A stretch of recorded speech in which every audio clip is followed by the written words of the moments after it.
না।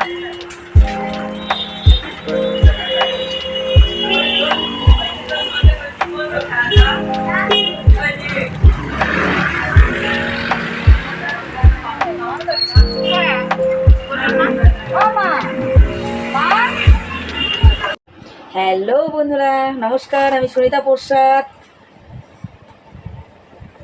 তো শুরু করছি আজকের ব্লগ। দেখা যাক আজকের ব্লগটা কি হচ্ছে।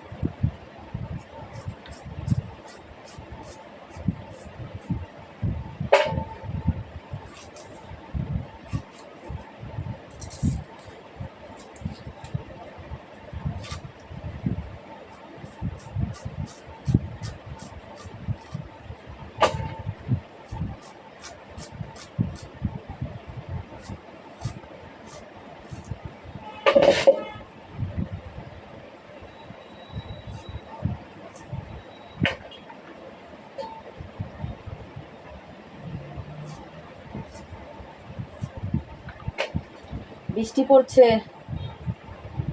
এমন বৃষ্টি পড়ছে না, বৃষ্টির জন্য কাজকর্ম আর কিছু ভালো লাগছে না। দোকান খুলবো একটু পরে, তাহলে এরকম বৃষ্টি হলে বলো কি করে দোকান করব আর কিভাবে চলবো বলো। একদিন যদি দোকান খুলছি তো দুদিনই দোকান বন্ধ রাখছি, তো কিছু করতেই পারছি না আমি। তো এইভাবে আমি চলবো কিভাবে বলো বন্ধুরা।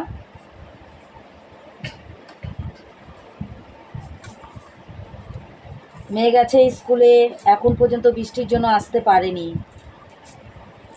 বৃষ্টি পড়ছে, কি করে আসবে? আর আমি যে অতটা যদি যাই, অতটা পথ যদি আমি ওকে নিয়ে আসতে যাই, তাহলে আমার এদিকে দোকান বন্ধ হয়ে যাবে।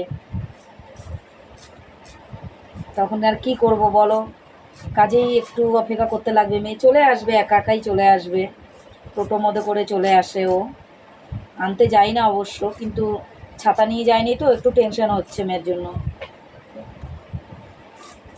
ছাতা নিয়ে গেলে পরে এতটা টেনশন হতো না, কারণ স্কুল থেকে তো বের হবে, তারপরে কিছুটা রাস্তা এগিয়ে আসবে, তারপর ও টোটো পাবে, তার আগে তো টোটো পাবে না। দোকানও আমার খোলার টাইম হয়ে গেছে।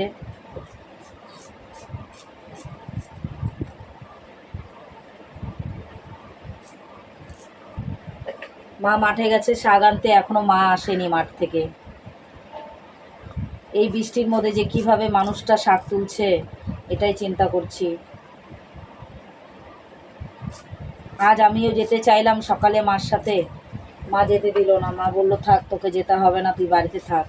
দাদার মেয়ে এসছে, তো দাদার মেয়েকে এখন রেখে কার কাছে রেখে যাব? মেয়ে তো আমার স্কুলে চলে যাবে, তো দাদার মেয়েকে তো এখানেই থাকতে হবে। দাদার মেয়ে এখানেই আছে, তখন কি করব? তো কাজেই এখন থাকতেই হলো বাড়িতে, না হলে দাদার মেয়ে না থাকলে আমিও চলে যেতাম।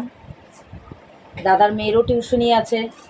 বৌদি বলেছে যে দিয়ে আসতে তাড়াতাড়ি, 6টার মধ্যে দিয়ে আসতে বলছে, 6টার মধ্যে টিউশনি আছে।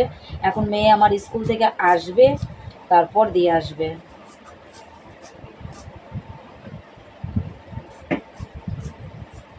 এদিকে আয়।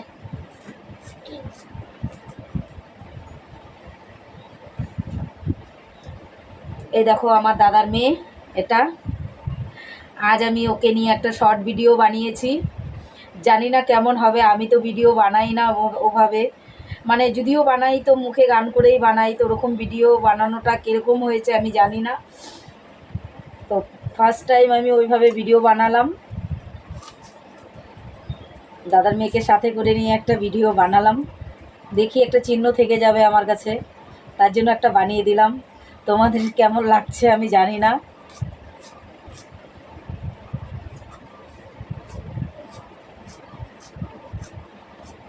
আর একটু পরেই দাদার মেয়েটাও চলে যাবে, আর ভালো লাগবে না। দাদার মেয়ে বলতে তো আমার ভাস্তি হয়, ও চলে যাবে তো ভালো লাগে না। এতক্ষণ ছিল তো বাড়িটা, মনে করো ভরা ভরা ছিল। সকাল থেকে, সকালবেলা মেয়ে বেরিয়ে গেছিলো, মেয়ে বেরিয়ে যাবার পরে থেকে ও বাড়িতে, সকালে আমি বেরোলাম, কিছুক্ষণ থাকলাম, থেকে তারপর আমি আবার গেলাম বাজারে, দোকানের মাল নিয়ে আসলাম, আলু পেঁয়াজ এগুলো নিয়ে আসলাম, নিয়ে এসে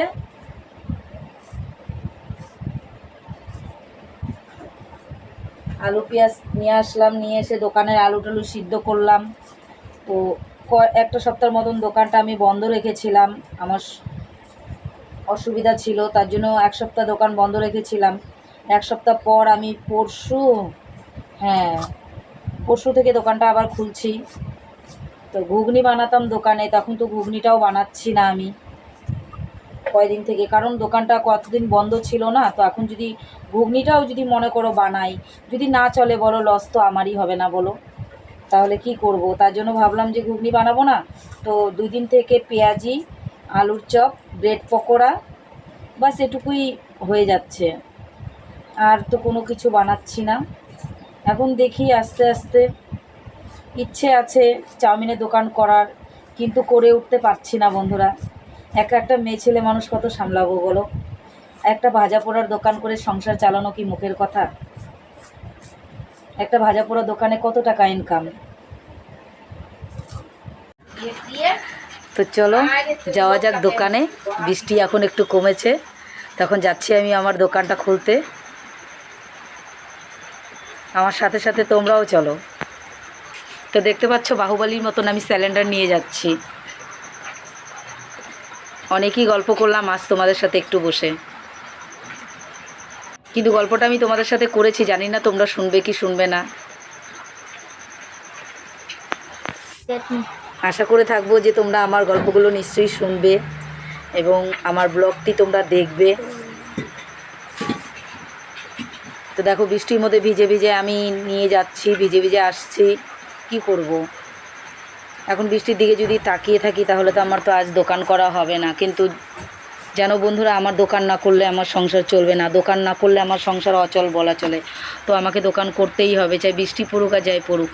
একবার ভাবছিলাম দোকানটা খুলবো না, আবার ভাবলাম যে না, দোকান না খুললে পরে, একদিন দোকান না খুললে পরে কষ্ট হয়ে যাবে, থাক কষ্ট মষ্ট করে নিই দোকান। বৃষ্টি তো হবেই, এখন বর্ষার দিন, বৃষ্টি তো হবেই, তো দোকান তো না খুললে হবে না।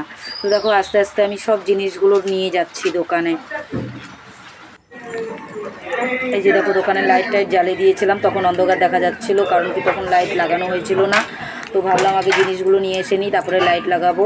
তো এখন আমি দোকানটা শুরু করতে যাচ্ছি। সব পেঁয়াজি মেখেছি, দেখো ওই পেঁয়াজিটা প্রথম স্টার্টিংয়ে আমি পেঁয়াজিটা আগে ভাজবো, তারপর হচ্ছে যে যখন যেরকম চায়, কেউ হয়তো এসে আগে ব্রেড চায়, কেউ হয়তো এসে আগে আলু চায়, আলুর পকোড়া চাইলে আলুর পকোড়া ভাজবো। তো তোমাদের তো আমি বললামই, এখন বর্তমানে আমি আলুর পকোড়া, ব্রেড পকোড়া আর পেঁয়াজি পকোড়া, তো এতটুকুই আমি ভাজছি। আর ঘুগনি বানাতাম, তো এখন তো ঘুগনি বানাচ্ছি না, তোমাদের আগেও বললাম, এক সপ্তাহ মতন দোকান বন্ধ ছিল আমার, তার জন্য আমি ঘুগনিটা বানাচ্ছি না। কারণ কি এতদিন পর দোকানটা খুললাম, এখন কাস্টমারগুলো তো ছুটে গেছে, এখন যদি দোকানটা খুললাম বিক্রি হবে কি হবে না, বানিয়ে নিয়ে তারপরে নষ্ট তো হবে না, ঘরে তো নিয়ে আসলে ঘরে মানুষ খেয়েই নেয়, বাড়ির লোকগুলো সবাই খেয়েই নেয়, কিন্তু খালি ঘরে খেলে তো হবে না। দেখতে থাকো, দেখো আমি কিভাবে কি করছি। পেঁয়াজিটা আমার ভাজা হয়ে গেছে। তো এই হচ্ছে দোকান, এই হচ্ছে স্বপ্ন, এটাই আমার জীবনে সব কিছু, আমার বেড়ে ওঠার ধন এখন বলা চলে। এটাই দিয়ে আমি করে খাচ্ছি, এটাই দিয়ে চলছি, এটাই আমার সব কিছু। তো এই যে দেখো আমি ব্রেড ভাজলাম।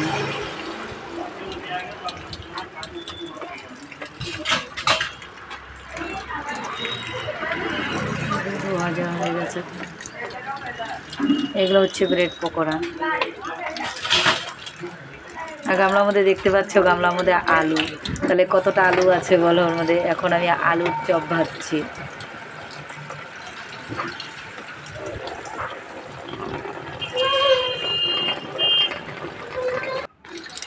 জল পড়তেছে, দোকান কিন্তু একদম ফাঁকা বলা চলে, কারণ কি বৃষ্টি পড়ছে না, বৃষ্টির জন্য কাস্টমার নেই বলা চলে।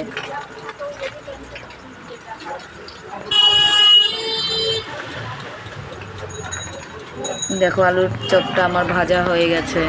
তো জানি না বন্ধুরা আজকে তোমাদের আমার ব্লগটি কেমন লাগলো। যদি আমার ব্লগটি তোমাদের ভালো লাগে তো অবশ্যই অবশ্যই আমাকে একটা লাইক করে দিও, সাবস্ক্রাইব করে দিও। তো তোমাদের ভালো লাগলেই করো, না লাগলে তো আর আমি জবরদস্তি তোমাদের করতে পারবো না। তো তোমাদের আমার প্লিজ ভিডিওটি ভালো লাগবে, তারপরেই বাই।